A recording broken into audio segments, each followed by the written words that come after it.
नमस्कार. अलीकडच्या काही दिवसापासून सोशल मीडियावर आणि गावागावात एकच चर्चा सुरू आहे. गव्या-रेड्यांचे कळप गावच्या हद्दीत दिसत आहेत. शेतात, रस्त्यावर किंवा डोंगराकडेला हे कळप दिसल्याने अनेकांच्या मनात भीतीचे वातावरण निर्माण झाले आहे.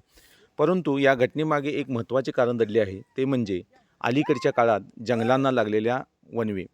वणव्यामुळे जंगलातील मोठ्या प्रमाणात गवत, झुडपे आणि इतर वनस्पती जळून जातात. हीच वनस्पती शाकाहारी प्राण्यांचे मुख्य अन्न असते. जेव्हा जंगलातील अन्नसाखळी बाधित होते, तेव्हा गवा-रेड्यासारखे, हरीण, सांबर यासारखे अनेक प्राणी पाण्याच्या शोधात बाहेर पडतात. त्यामुळे हे गावाच्या हद्दीत येणे नैसर्गिक आणि अपरिहार्य बाब आहे. तज्ज्ञांच्या मते जंगलातील पाण्याचे स्रोत आटणे आणि वणव्याने नष्ट झालेली वनस्पती हे 2 प्रमुख कारण ज्यामुळे हे प्राणी गावाकडे येतात.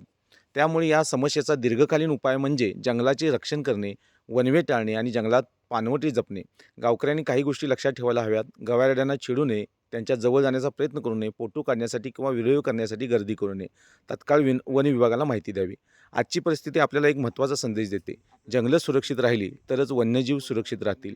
वणवे रोखणे, जंगलाचे संवर्धन करणे आणि वन्यजीवांना त्यांच्या नैसर्गिक अधिवासात सुरक्षित ठेवणे ही आपली सामुदायिक जबाबदारी आहे. जर आपण जंगलं वाचवले तरच गव्या-रेड्यांचे कळप पुन्हा आपल्या जंगलात सुखाने राहतील आणि गावाकडे येण्याची वेळ यांच्यावर येणार नाही.